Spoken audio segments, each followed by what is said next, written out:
오늘 주신 하나님의 말씀은 신약 요한복음 5장 1절에서 9절입니다. 하나님의 말씀을 다 함께 봉독하겠습니다. 그 후에 유대인의 명절이 되어 예수께서 예루살렘에 올라가시니라. 예루살렘에 있는 양문 곁에 히브리 말로 베데스다라 하는 못이 있는데 거기 행각 5이 있고 그 안에 많은 병자, 맹인, 다리 저는 사람, 혈기 마른 사람들이 누워 물의 움직임을 기다리니 이는 천사가 가끔 못에 내려와 물을 움직이게 하는데 움직인 후에 먼저 들어가는 자는 어떤 병에 걸렸든지 낫게 됨이러라. 거기 38해 된 병자가 있더라. 예수께서 그 누운 것을 보시고 병이 벌써 오래된 줄 아시고 이르시되 내가 낫고자 하느냐? 병자가 대답하되 주여, 물이 움직일 때 나를 못에 넣어주는 사람이 없어 내가 가는 동안에 다른 사람이 먼저 내려가나이다. 예수께서 이르시되 일어나 내 자리를 들고 걸어가라 하시니 그 사람이 곧 나아서 자리를 들고 걸어가니라. 이날은 안식일이니. 아멘. 네, 오늘 예수님 치유의 근원 제목으로 말씀 나눌 때 주께서 은혜 주시기를 원합니다. 예수님은 우리의 치유의 근원이십니다. 모든 죄와 질병과 저주의 값을 예수님이 십자가에서 대신 지불하시고 우리를 살려주셨기 때문입니다. 지금 교회 절기로 사순절을 지내고 있습니다. 사순절에 이 예수님의 십자가를 묵상하는데 십자가를 묵상할수록 우리 지금 거기 너 있었는가 이 찬양 부르시는 것처럼 십자가 앞에 나아갈수록 우리는 치유가 되고 회복이 되고 기쁨과 행복이 우리에게 찾아오게 될 줄로 믿습니다. 그래서 예수님을 중심에 모신 사람은 병이 왔다가도 떠나갑니다. 치유가 저절로 되는 것입니다. 아시죠? 우리에겐 누구나 매일 암세포가 300개씩 500개씩 그러고 찾아오는 거 아시죠? 누구나 찾아와요. 그러나 하나님이 주신 면역력 때문에 암세포들이 아이고야 하고 도망가는 것이죠. 주님과 함께하면 우리는 건강할 수 있습니다. 요즘에 제가 보니까 우리 성도님들 중에 좀 아프신 분들이 있습니다. 이제 살다 보니 이런저런 문제가 찾아오는 것 같습니다. 또 뉴스를 보면 사고가 심각하게 납니다. 우리 인생에게 병이 오는 이유가 뭔가요? 사고, 문제가 찾아오는 이유가 원인이 뭘까요? 다 우리의 죄와 욕심 때문입니다. 뭔가 잘못되어 있을 때, 왜곡되어 있을 때 문제가 터지는 것입니다. 대전에서 어제 그 공장 큰 화재가 났지 않습니까? 점심시간에 평온한, 아무 일 없는 여느 날 같은 똑같은 그런 일상에 점심 먹고 쉬고 또 어떤 분들은 헬스장에서 운동을 하고 계셨던 모양인데 갑자기 화재가 나면서 삽시간에 연기가 퍼지니까 총 제가 듣기로 74명이 이제 다치거나 돌아가시고 그중에 14분은 돌아가셨습니다. 한순간입니다. 평온한 똑같은 일상인데 한순간에 그렇게 죽음으로 내몰렸습니다. 그런데 뉴스에 보니까 그 공장 건물 건축 도면에는 중간에 헬스장이 없었다는 거죠. 그 층고가 높으니까 거기에 증축을 해서 거기에 헬스장을 만들어 놨고 헬스장에 있던 분들이 많이 14분 중에 9분이 거기서 돌아가신 시신으로 발견됐다라고 하는 것입니다. 여러분, 욕심을 내면 그것이 죄가 됩니다. 그리고 그 죄는 곧 우리를 사망으로 끌어가는 것입니다. 야고보서 1장 15절 말씀입니다. 욕심이 잉태한 즉 죄를 낳고 죄가 장성한 즉 사망을 낳느니라. 우리 인간은 누구나 평안한 일상을 원합니다. 또 거기다가 평안한 일상 속에 가끔은 신나고 즐거운 일이 있기를 원합니다. 그리고 거기에 더해서 하는 일이 만사형통하기를 원합니다. 제가 이름 붙였어요. 3단 콤보. 평안한 일상 위에 즐거운 일들이 있고 거기에 형통한 일들이 있으면 참 좋겠다 싶습니다. 여러분, 이 3단 콤보의 축복을 누리시기를 바랍니다. 그런데 실제로는 그렇습니까? 평안한 일상을 누리는 분들이 의외로 많지 않습니다. 아침에 일어나서 마음이 편안하다, 그런 분이 의외로 많지 않아요.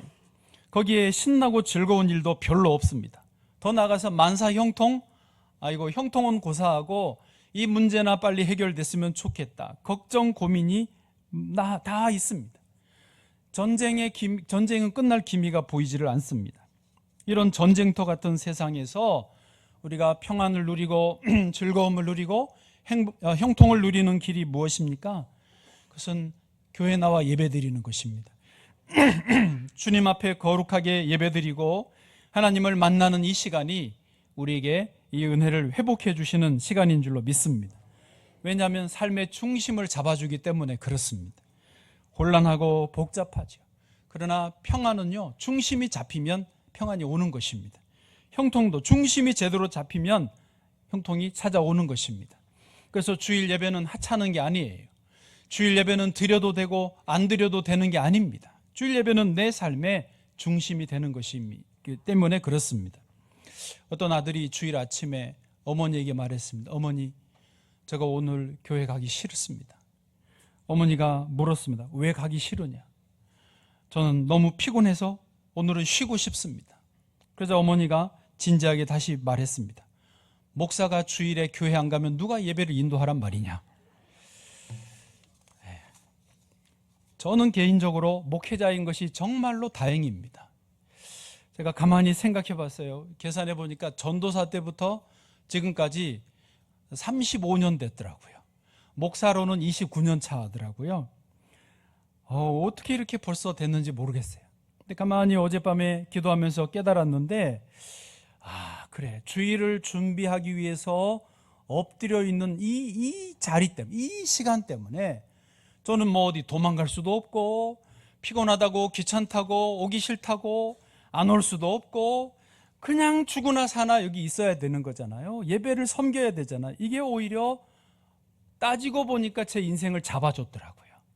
결혼하고 아이들 셋 기르고 또 3년 에티오피아 선교지 다녀오고, 그리고 여기 와서 개척하듯이 같이 교회를 일으켜 세우고 섬기는 지금까지 오는 일이 저라고 뭐 변덕이 없었겠습니까? 저라고 뭐 마음에 고민이 없었겠습니까? 갈등이 없었겠습니까?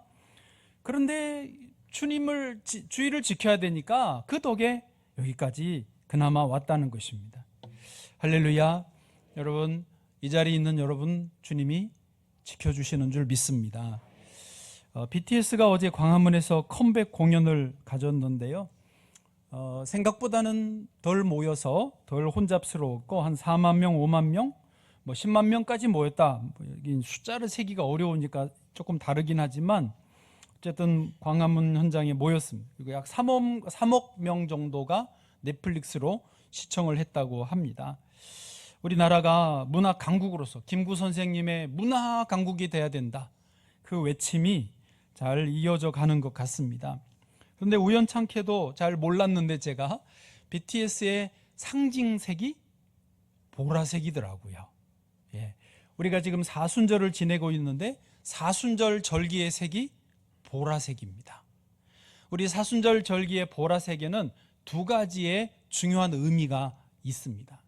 한 가지는 회개 혹은 참회 혹은 낮아짐, 이 겸손이라고 하는 것입니다.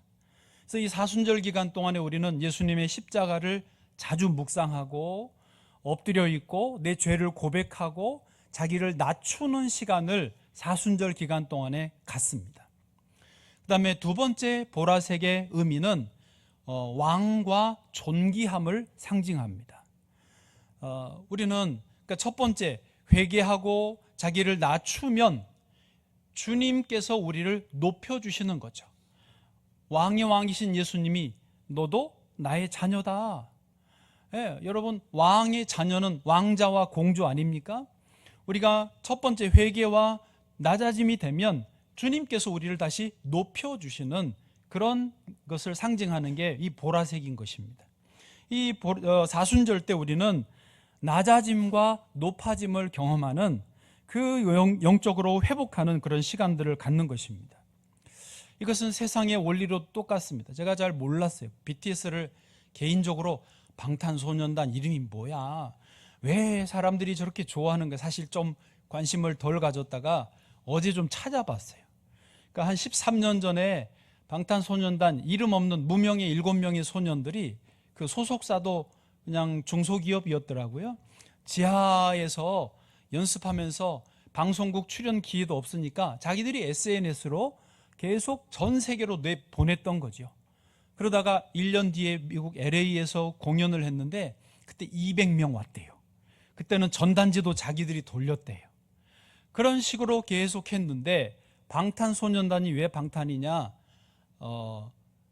세상의 억압, 세상의 불의에 우리는 그걸 막아서겠다, 방탄하겠다, 그런 의미로 방탄소년단. 그래서 첫 글자만 따서 BTS라고 이제 이름을 지었는데, 어쨌든 그러니까 그런 어떤 자기 스스로 지하에서 자기들이 전단지 돌리고 낮아짐으로 시작했는데 지금은 전 세계가 주목하고 막 공항에서부터 난리였습니다. BTS 때문에 자기들의 인생이 새로워졌다고 하는 사람들이 많습니다. 세상의 원리도 보면 똑같습니다. 여러분, 이 사순절에 저와 여러분이 주님 앞에 마음을 낮추시기를 바랍니다. 주님이 높여주실 줄로 믿습니다. 세상의 왕들은 권력으로, 힘과 무기로, 전쟁과 정복으로 내가 왕임을 증명하려고 하지만 예수님은 사랑으로 당신의 생명을 내어주심으로 우리에게 영원한 왕이 되셨습니다. 그래서 그 예수님을 만난 사람들은, 그 보라색의 의미를 온전히 이해한 사람들은 예수님을 예배하기 위해서, 예수님을 섬기기 위해서 기꺼이 이렇게 나오고 예배 드리는 줄로 믿습니다. 자, 이제 오늘 본문으로 들어가 보시죠. 오늘 본문 말씀은 예루살렘의 베데스다 연못가에서 있었던 일입니다. 베데스다 연못 주변에는 많은 병자들이 모여 있었습니다. 맹인, 저는 자, 혈기 마른 사람들 다 누워 있었습니다. 그래서 한 번씩 천사가 내려와서 그 연못의 물을 움직여주면 가장 먼저 들어가는 병자는 어떤 병이든지 낫게 된다라고 사람들이 믿었습니다.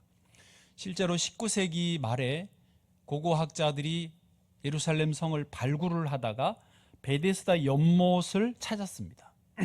그리고 그 연못 주변에 북쪽에 저수조가 하나, 남쪽에 저수조 하나가 있는 것을 찾았습니다. 그리고 그 주변에 그 행각이 5개 기초가 놓여 있는 것을, 위에 건물들은 다 없어졌고요. 그것을 찾아서 이 베데스다 연못과 행각 5개 있는 이 구조물은 실제로 있었던 것이구나라고 확인을 했습니다. 그런데 이제 천사가 내려와서 물을 동하는 그 일은, 그 현상은 뭐냐? 고고학자들이 그것을 확인하기는 어렵고 다만 추정을 이렇게 합니다. 저수조가 북쪽에 하나, 남쪽에 하나 2개 있다고 그랬잖아요. 북쪽에 있는 저수조의 물이 수위가 이제 연못에 이게 낮아지면 이렇게 쏟아지면서 한 번씩 연못의 물이 동하는 거죠. 그러면서 이렇게 황색 물이 들어오고, 그때에 사람들은 이거 천사가 하는 일이다, 가장 먼저 들어간 사람이 병이 낫는다라고 그런 일도 있기도 했을 것이고, 또 사람들이 그렇게 믿었다는 것입니다.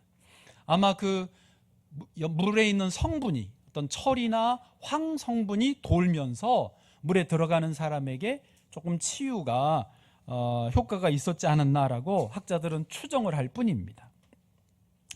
어쨌든 그런 일들로 예루살렘이 베데스다 연못주에 수많은 병자들이 몇 년씩 머물러 있었던 것입니다. 자, 이제 본문에서 첫 번째 소제목인데요, 세상의 흔한 모습이에요. 베데스다라는 이름의 뜻이 혹시 뭔지 아세요? 일부 때는 아시던데. 네. 모를 수 있습니다. 전혀 낙심하지 마세요. 제가 뭐라 그런가요? 자비의 집, 은혜의 집이라는 뜻입니다. 벳에스다인데 벳이 집이라는 뜻이고요. 벳엘, 그러면 엘이 하나님의 집이잖아요. 그 벳에스다니까 집인데 에스다는 자비, 은혜라는 뜻입니다. 그래서 자비의 집, 은혜의 집이라는 이 연못의 이름입니다. 사람들이 거기에 자비의 집에 다 모여들었지만은 문제는 그 모여있는 사람들의 분위기가 전혀 평화롭지 않았다는 거예요. 왜냐하면 물이 동하면 어떻게 한다고요? 가장 먼저 들어가는 사람 1등만 병이 낫기 때문에 항상 병자들이 거기 있으면서도 긴장을 하는 거예요. 언제 물이 동할지 모르니까. 물이 동하면 빨리 하여튼 뛰어 들어가야 되고 누구든지 도움받아서 가야 되니까 긴장 상태였고 서로 견제를 합니다. 그래서 거기가 평화로운 분위기가 아니에요. 치열한 전쟁터, 눈치 싸움터가 됐던 것입니다. 그리고 이 구조가 조금 그렇잖아요. 예를 들면 누가 아무래도 빨리 들어가겠습니까? 병이 중한 사람이요? 병이 약한 사람, 경하게 약간 아픈 사람이 먼저 들어가기 쉽지 않겠습니까? 이게 강자에게 유리한 구조, 약자에게 불리한 구조가 됐습니다. 그러니까 다시 말해서 이름만 자비의 집, 은혜의 집이지 실제로는 경쟁의 집이고 살벌한 집이었던 것입니다. 자, 여기에 38년이나 된 병자가 머물렀습니다. 5절 말씀이요. 5절, 거기 38해 된 병자가 있더라. 그럼 이분의 나이가 몇 살쯤 됐을까요? 대략 40대 혹은 50대, 아마 60대는 좋게 됐을 것입니다. 38년, 40년 가까이 거기에 머물렀다면 10대 때 발병했으면 50대일 거고 20대 때 발병했으면 60대쯤 되지 않았겠습니까?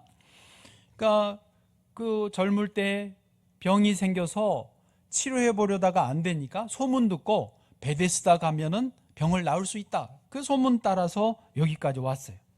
그런데 38년이 지나도록 도무지 은혜를 입지 못하는 거예요.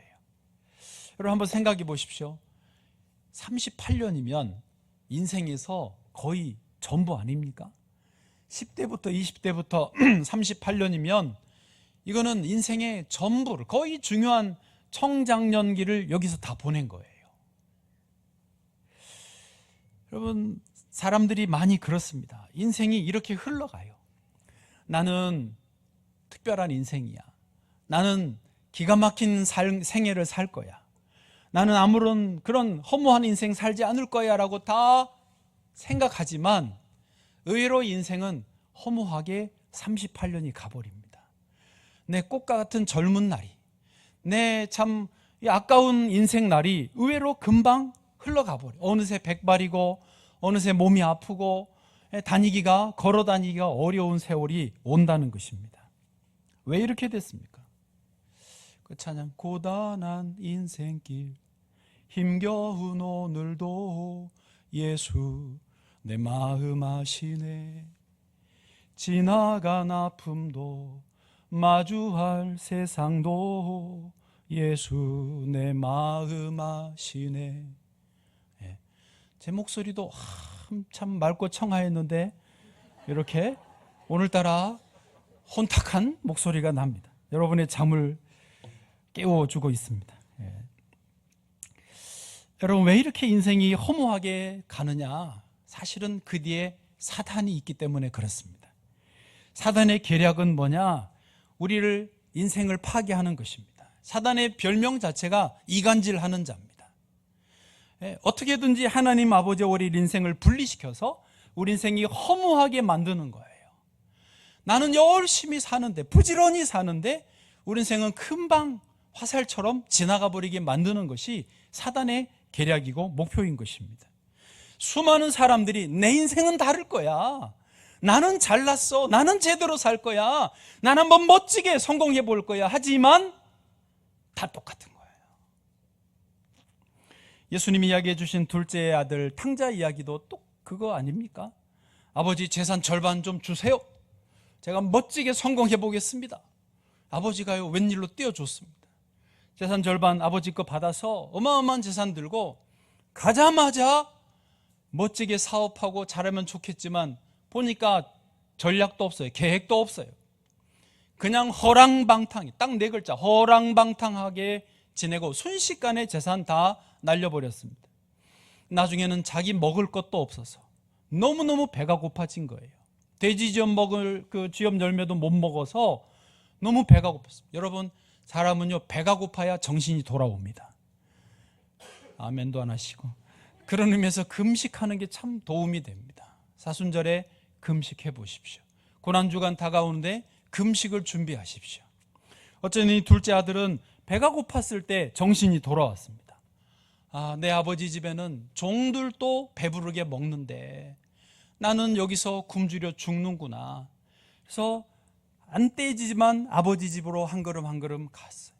그리고 아버지에게 다시 환대를 받고 잔치를 벌여주시는 것입니다. 여러분, 그렇습니다. 사단은 우리를 아버지의 집으로부터 분리시키려 하지만 성령님은 우리를 아버지의 집으로 다시 붙여주시는 것입니다. 왜냐? 주의 집에 나와야 사는 것입니다. 주의 집에 나와야 환대를 받고 회복이 되고 병이 치유되는 것입니다. 다른 데 없어요. 영과 혼과 육이 새로워지는 길은 아버지의 집에 나오는 길밖에 없는 줄로 믿습니다. 자, 두 번째로 찾아오신 예수님입니다. 38년째 연못 주변에 누워만 있던 이 사람에게 갑자기 예수님이 찾아오셨습니다. 여러분, 예수님은 저 멀리 계시지 않고 지금 여기에 찾아오셨습니다. 저와 여러분과 함께 있기를 원하시고 오늘도 마음의 문을 두드리시고 볼지어다 내가 문 밖에 서서 두드리노니 누구든지 내 음성을 듣고 문을 열면 내가 그에게로 들어가 그와 더불어 먹고 그는 나와 더불어 먹으리라. 할렐루야. 어제도 청소를 마치고 식사하고요, 우리 차를 마시는데 이름을 밝힐 수 없지만 박모 광식 집사님이 그러는 거예요. 앞에 저 장로님들도 계시는데 죄송하지만 요즘에 왜 이렇게 세월이 빨리 가는 거예요? 그러더라고요. 진짜로 그 탄식하는 느낌이었습니다. 왜 이렇게 시간이 빨리 가는 거예요? 그러는 거예요. 그러니까 앞에 계신 60대 장로님, 70대 장로님, 이제 후반 되신 두 장로님들이 웃으셨습니다. 근데 저도 요즘에 그걸 느끼거든요. 시간이 정말 빨리 갑니다. 2026년도가 벌써 3월이 좀 중후반이에요. 이제 4월이 이러다 5월, 6월, 12월 성탄절 기쁘다 구주 오셨는데 2027년 맞이하게 생겼어요. 왜 이렇게 빨리 가죠? 세월이 갈수록 가속도가 붙습니다. 사람이 왜 나이를 먹을수록 시간이 빨리 간다고 느끼는 줄 아세요? 우리 뇌 때문이랍니다. 예를 들면 10대 때는, 우리 10대가 나를 잠깐 쳐다봤는데 10대 때는 이 경험하는 모든 게 다 새로운 경험들이 많대요. 그래서 뇌가 이거를 저장할 거리가 많은 거죠.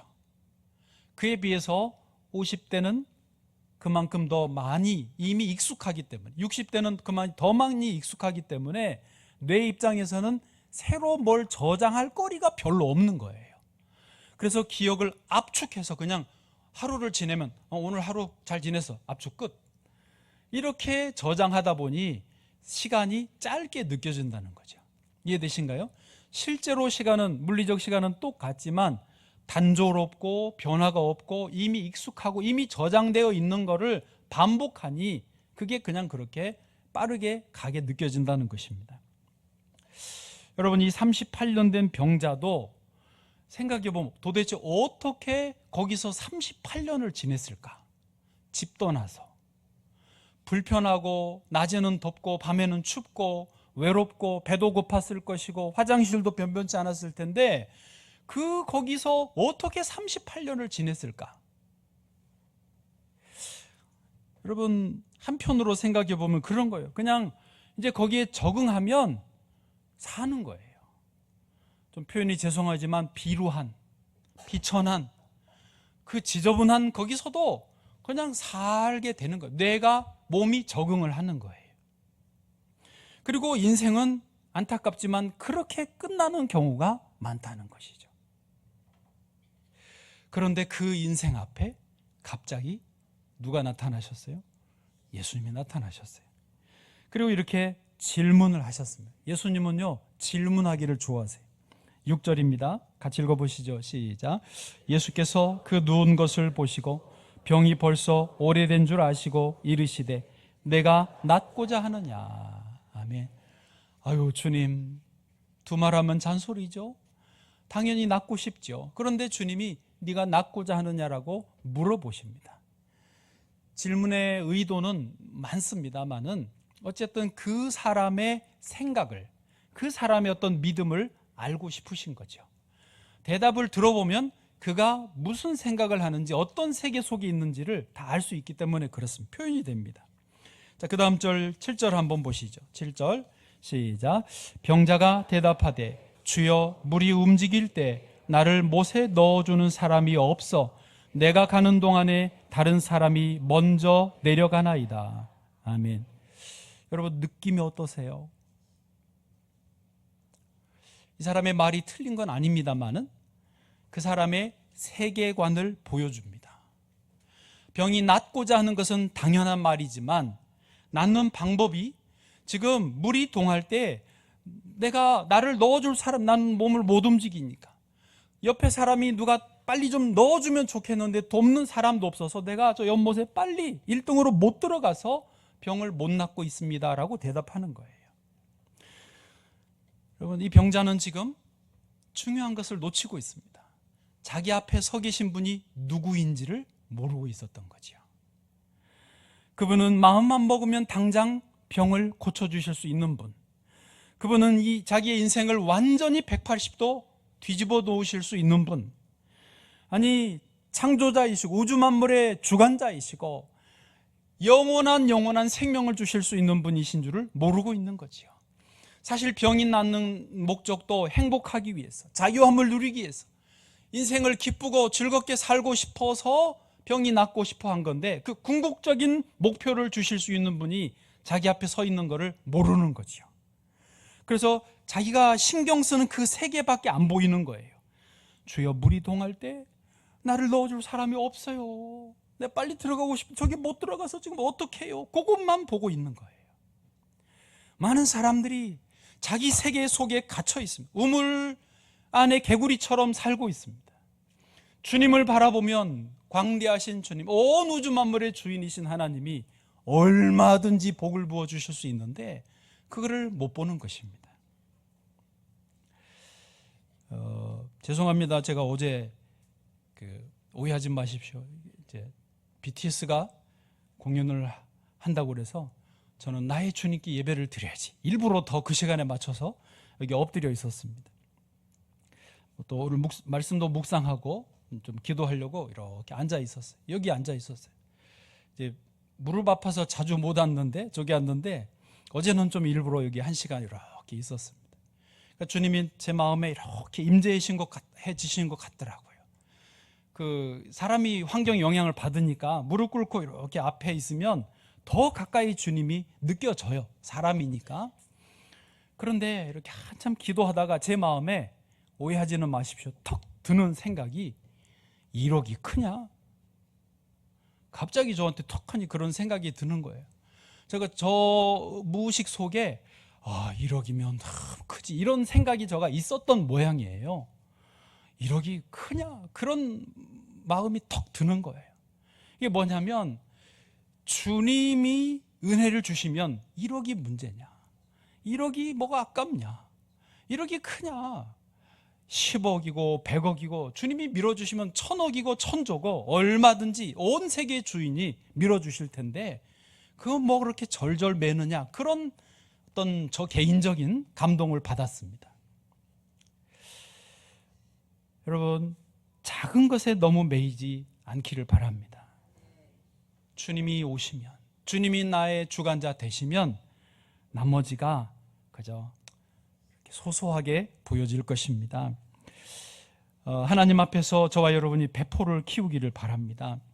저는 우리 교회 우리 성도님들에게 그렇게 기도했어요. 주여, 우리 성도님들 중에 100만 원 이상 헌금하는 분들이 많아지게 해주십시오. 이렇게 11조를 100만 원 하시는 분들이 많아지게 해주옵소서. 그렇게 기도했지 않습니까? 가끔씩 설교도 했잖아요. 근데 지난주에 저희 이제 매제 제 여동생, 제가 중매해가지고 결혼하고 목회하고 있는 제 여동생 남편네를 잠깐 만났어요. 그런데 그런 얘기를 처음 하더라고요. 자기도 저랑 비슷하게 그쪽에서 목회를 시작했는데 교회 갔더니 성도님들이 다 좀 생활이 어려우시더래요. 그래서 기도를 그렇게 했대. 하나님, 우리 교회에 11조를 1000만 원씩 내는 교인들이 많아지게 해주세요. 그랬대요.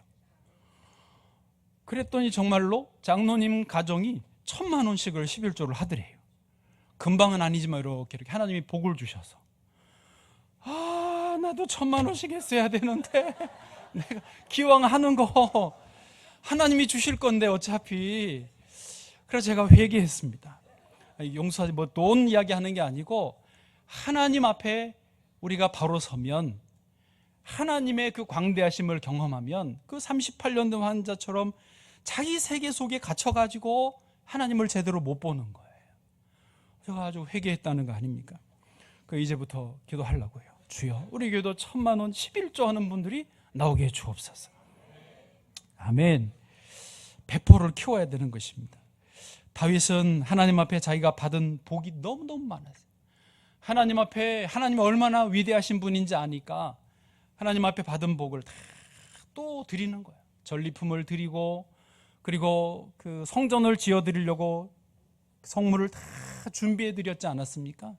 평생을 예배자로 살아요. 왜? 광대하신 하나님을 만나는 게 자기의 영혼이 살고 인생이 새로워지고 자기 나라가 복을 받는 것을 너무 잘하는 거예요. 여러분, 주님밖에는 우리를 도와주실 리가 없고, 주님을 제대로 경험하면 세상에 두려울 것이 없습니다. 염려가 없습니다. 우리의 모든 질병도 주님이 치료해 주시는 줄로 믿습니다. 자, 이 사람에게 예수님이 뭐라고 하시죠? 8절입니다. 8절입니다. 시작. 예수께서 이르시되 일어나 내 자리를 들고 걸어가라 하시니. 아멘. 예수님이 한 말씀으로 게임은 끝났습니다. 일어나 내 자리를 들고 걸어가라.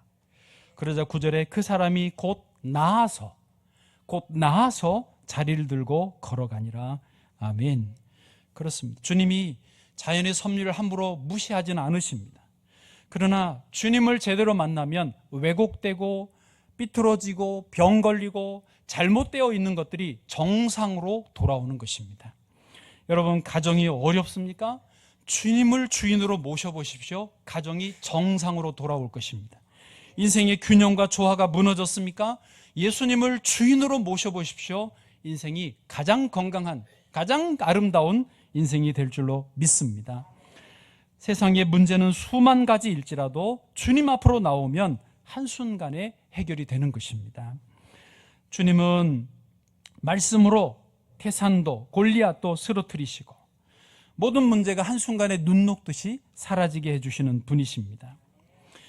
저는 이제 아까 말씀드렸나요? 우리 성도님들 중에 요즘에 조금 아프신 분들이 몇 분 있다고 연락을 받고 기도하고 있습니다.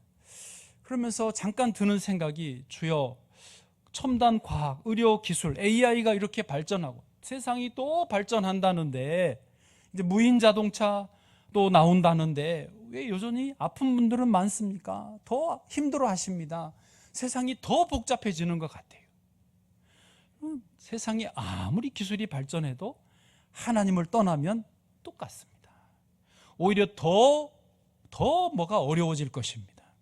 결국 대답은 하나뿐입니다. 교회를 떠나고 주님을 떠나는 게 문제고, 결국 해답은 주님께로 돌아오는 것이 좋은 길인 줄로 믿습니다. 저희 아버지는 위암이셨어요. 근데 그 병원에 가서 위내시경 찍어서 이렇게 사진이 나왔어요. 기도원을 가시더라고요. 기도원에 가서 기도하고 낫고 오겠다. 한 달 정도를 머무르시면서 기도하시는데, 기도원 밖에서, 그러니까 일상에 살 때는 전혀 느끼지 못했던 죄가 계속 생각이 나시더래요. 그래서 생각나게 하시는 대로 죄를 회개하시고 또 회개하고 또 회개하고 났더니 한 달 정도 지났을 때 마음에 확신이 들대요. 너가 나았다. 그래서 아버지가 오셔서 나았다고 그러시는 거예요. 우리는 뭐 어떻게 믿을 수가 없죠. 그래서 어머니, 저 아버지 가서 병원 가서 똑같이 위내시경을 찍어봤습니다. 두 장의 사진을 비교해 보니까 정확하게 그 자리에 있던 암세포가 없어졌어요. 흔적만 남고 없어져 버렸어요. 할렐루야. 여러분, 하나님 앞에 우리가 사는 길은 예수님 앞에 나오고 특별히 우리 죄를 회개하는 것입니다. 사순절의 보라색의 의미처럼 낮아질 때에 주님이 높여주시는 것입니다. 야고보서 4장 10절 한번 읽어보실까요? 야고보서 4장 10절 시작. 주 앞에서 낮추라. 그리하면 주께서 너희를 높이시리라. 아멘. 예수님만이 우리의 길이시고 진리요 생명이신 줄로 믿습니다.